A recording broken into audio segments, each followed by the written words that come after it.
ئەو کچە کووردە کێبووکە سەرۆکی دوو وڵاتی ترسان. ئەو ژنە ڕۆژنامەنووسەی بەهۆی ڕوبەڕووبوونەوەی سەرۆکی کاتی سووریا بووە جێی باسی میدیا و سۆشیال میدیا کێبوو.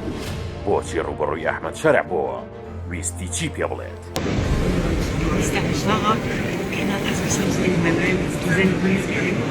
Yes. Where are you from? Arabic. I'm from Turkey. Thank you. And I have Kurdish roots. Yes. And I just wanted to ask you. And we'll do it later.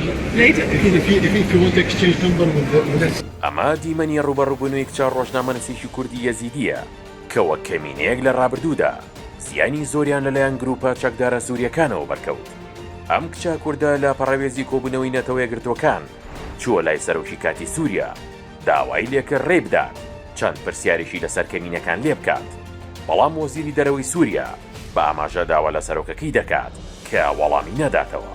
هەر لەگەڵ ئاماژەکەی شەیبانیدا مێری قەتەر ڕێگری لە ڕۆژنامەنووسەکە دەکات و دەڵێت دەتوانیت با تەلەفۆن لەگەڵ وەزیری دەرەوەی سووریا کات دابنێت.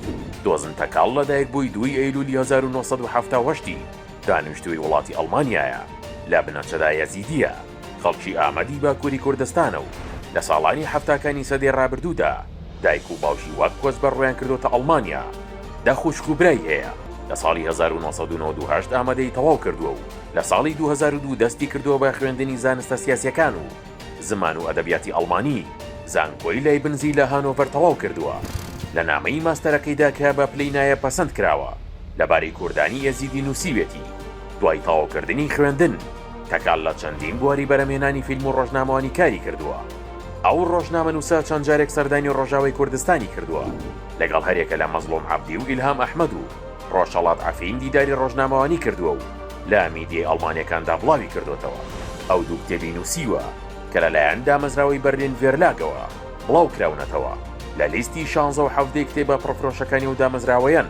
تەکال لەگەڵ خوشکەکەی بە ناوی توخبا تەکال کە پیشەی یاریزانی پێشووی تۆپی پێبووە کۆمەڵەیەکی قازانجنەویستیان بە ناوی هاوار هێڵپ دروست کردووە هاوکاری خەڵکی کۆچبەر دەکەن.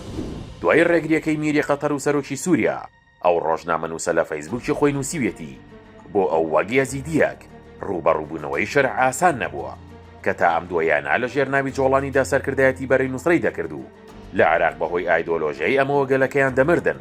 پێم خۆش بوو پرسیارەکانی سەبارەت بە دۆخی کەمینەکان لە سووریای نوێدا لێ بکەم بەڵام وەڵامم دەست نەکەوت.